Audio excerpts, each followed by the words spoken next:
계시록 3장의 1절부터 6절입니다.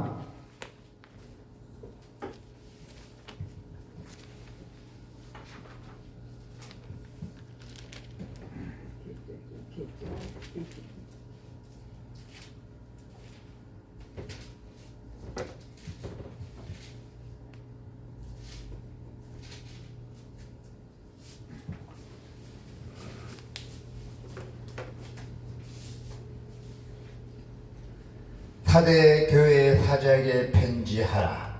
하나님의 일곱 영과 일곱 뼈를 가지신 이가 이르시되 내가 너 행위를 아느니 너가 살았다 하는 이름을 가졌으나 죽은 자로다. 너는 일깨워 그 남은 바 죽게 된 것을 굳건하게 하라. 내 하나님 앞에 내 행위에 온전한 것을 찾지 못하였느니 그러므로 너가 어떻게 받았으며 어떻게 드렸는지 생각하고 지켜 회개하라. 만일 일깨지 아니하면 내가 도둑같이 이르리니 어느 때에 내게 이르는지 너가 알지 못하리라. 그러나 사태에 그 옷을 더럽히지 아니한 자 몇 명이 내게 있어 흰 옷을 입고 나와 함께 다니리니 그들은 합당한 자의 용고라. 이기는 자는 이와 같이 흰 옷을 입을 것이요 내가 그 이름을 생명책에서 결코 지우지 아니하고 그 이름을 내 아버지 앞과 그의 천사들 앞에서 시인하리라. 귀 있는 자는 성령이 귀들게 하시는 말씀을 들을지어다. 아멘. 오늘 하나님의 말씀에 보면은 이름만 있는 교회예요. 교회가 이름만 있는 교회. 자, 이 사대 교회는 주님께 살았다는 이름을 가졌으나 실상은 죽은 교회라는 책망을 받은 교회입니다. 그래서 오늘날 이르기까지 이름만 있는 교회와 그리고 대명사라고 부르고 있죠. 이름만 있는 교회가 되지 않기 위해서 어떻게 해야 합니까? 여기서 주님은 사대 교회를 향해서 너가 살았다는 이름을 가졌으나 죽은 자라고 분명히 말씀하셨어요. 자, 이 말씀은 예언적으로나 교회 형태를 지니고 활동도 하지만은 실상은 생명력을 잃은 상태를 의미하는 것이죠. 교회 내에 생명력이 시들어지고 예배나 경건의 형식만 남았음을 제작하신 말씀이에요. 형태만 된다는 얘기예요. 교회가 붕이 되고 또 명성이 자자하다 해도 칭찬받는 교회라고 할 수 없습니다. 교회가 붕이 잦아서 많은 사람이 있고 그 교회가 명성이 아주 있다 해도 칭찬받는 교회라고 할 수 없다는 얘기예요. 즉 그 신앙이 얼마만큼 살아있어야 하나. 1000명, 10,000명 중에서도 한두 명이 얼마만큼 믿음이 강해지고 그 신앙이 진실로 신앙을 갖고 있나. 그게 중요하다겠어요, 예수님께서. 그래서 경건의 모양은 있으나 경건의 능력은 없는 교회였다는 것입니다. 그래서 주님께서는 뭘 했어요? 회개하도록 공고하셨잖아요. 회개하라고. 주님은 타락한 교회에게 회개를 공고했고 회개할 수 있도록 그 기회를 주셨어요. 회개하면 살고 회개하지 않으면 죽는다는 뜻입니다. 그래서 오늘날 우리 교회들은 주님이 그들에게 주신 그 회개의 공고를 귀담아 들어야 합니다. 이것은 마지막 은총의 기회이며 이 기회를 상실하게 된다면 무서운 심판을 감수해야 된다는 것이죠. 말만, 형식적만 예수 믿는다 하고 실제로는 딴짓하고 또 폰만 잡고 진실하게 안 하고 그런 교회가 습득합니다. 그래서 이 보면요, 믿음이 강한 사람들은 전지전능하신 하나님이 살아계신다는 걸 인정해 가요. 근데 믿음이 약한 사람들은 긴가민가 잘 모르죠. 그렇지만은 본인들이 진실한 믿음을 믿게 되면은 어느덧 하나님의 음성을 듣는다던가 하나님의 그 환상이 보였다든가 이제 보일 것입니다. 예. 하나님은 살아계신 하나님이에요. 우리가 신을 믿어도 살아계신 신을 믿어야지 죽은 귀신 믿으면 안 됩니다. 예. 살아계신 하나님은 제가 분명히 만났고 또 오늘 이 자리에 서게 된 것입니다. 네. 자, 여러분은 교회 활동이 아주 왕성함을 자랑하기보다도 교회 활동하는데 나가 잘한다고 보다도 살아있는 예배를 드려야 돼요. 살아있는 예배가 드리는 사람이 바로 진정한 예배자예요. 그리고 세상에서 선한 영향력을 끼치는 자라서 바로 경건의 능력을 갖추어 주었다는 것입니다. 그래서 주님은 뭐라 했어요? 주님의 사대교회 보고 사대교회를 향해 뭐라 했어요? 토끼 껴나라 했잖아요. 그러나 그 남은 바 죽게 된 것을 굳건하게 하라고 명령하셨어요.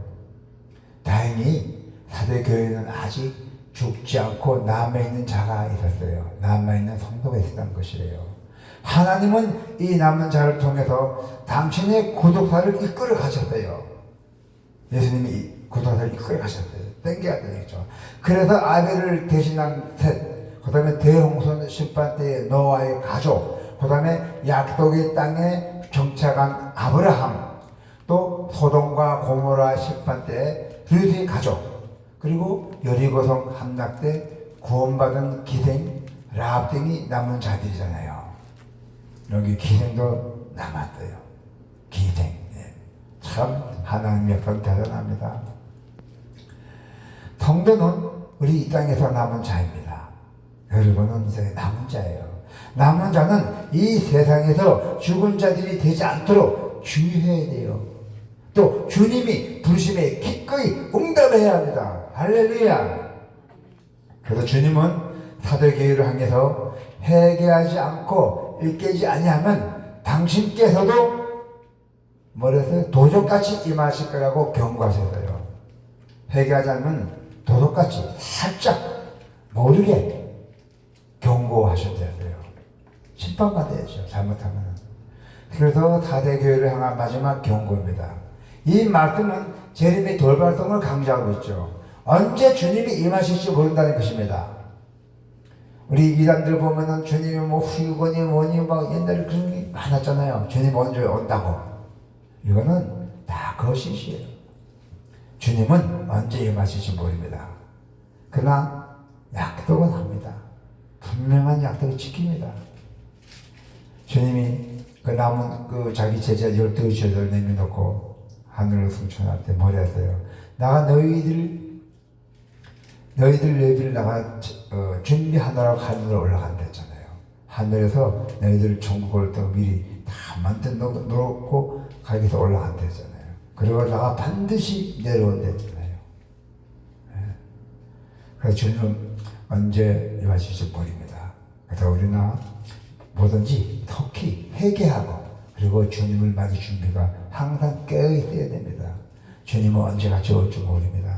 도적같이 살짝 올지도 모르고, 아니 천둥 마태복음에 보면 천둥과 구름 타고 막 온다고 했죠. 또 다른 데 보면은 도적같이 살짝 온다고 했습니다.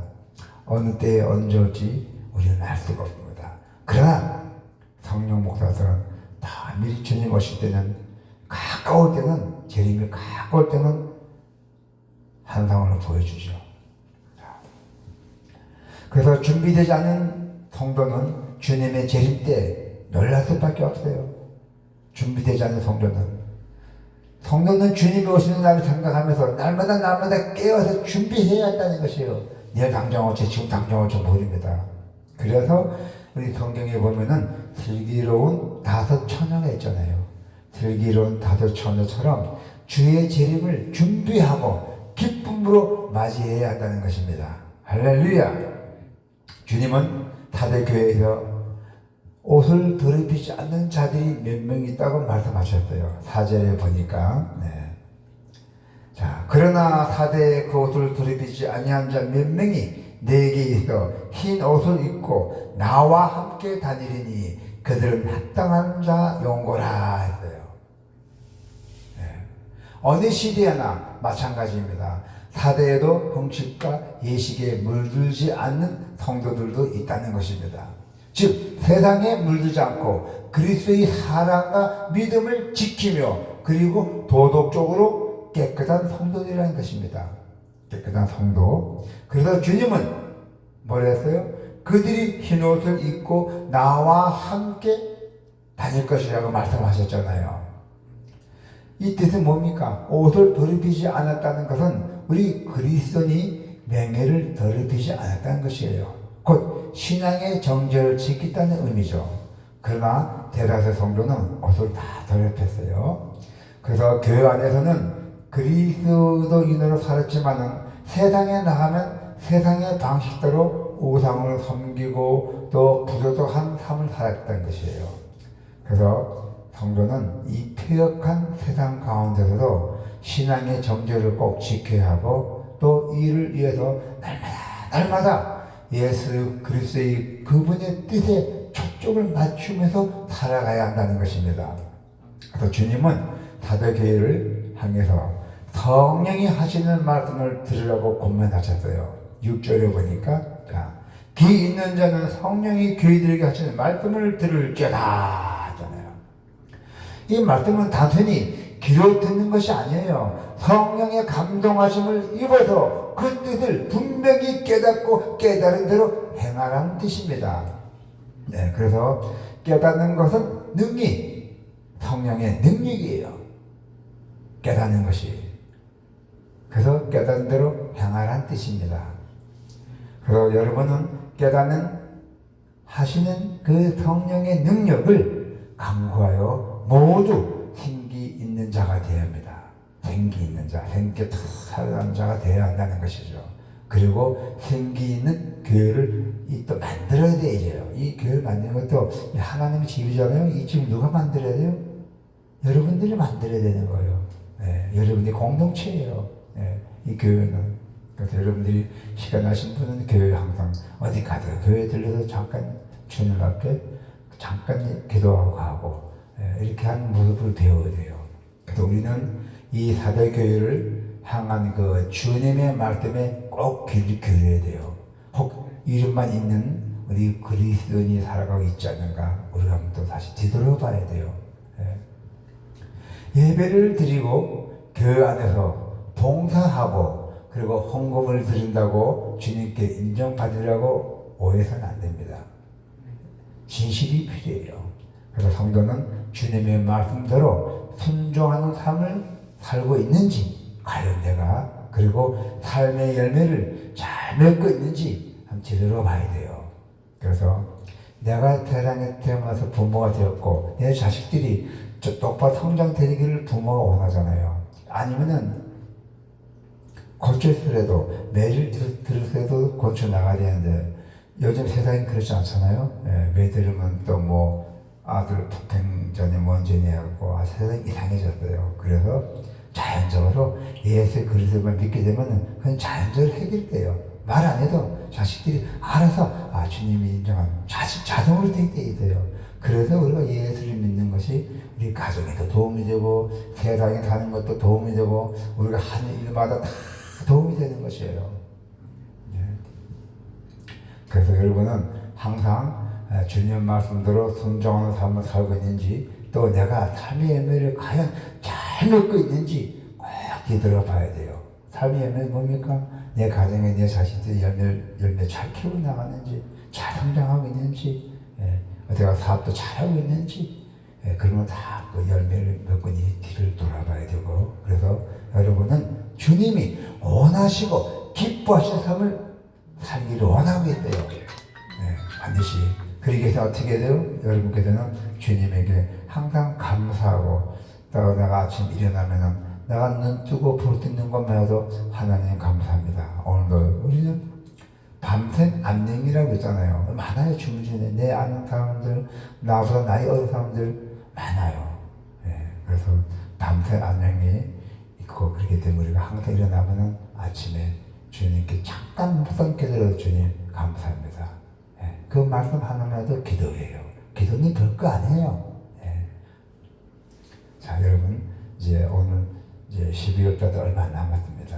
이제 우리 한 해 동안 과연 뭘 했는지 지금부터 뒤돌아보면서 또 우리가 이 각자 자기가 다니고 있는 교회에서 얼만큼 봉사를 많이 하는지 그것도 보고 난 주님 위해서 어떻게 해야 되겠다. 그런 또 각오도 있어야 돼요. 그런 각오가 없으면 무의미하잖아요. 모든 사람들은 목적이 있어야 돼요. 목적 없이는 무의미합니다. 앞으로 우리가 늦었지만은 지금 이 시간 이후부터 항상 목적을 두고 우리가 살아가기를 축원합니다. 네. 기도가 있게 됩니다.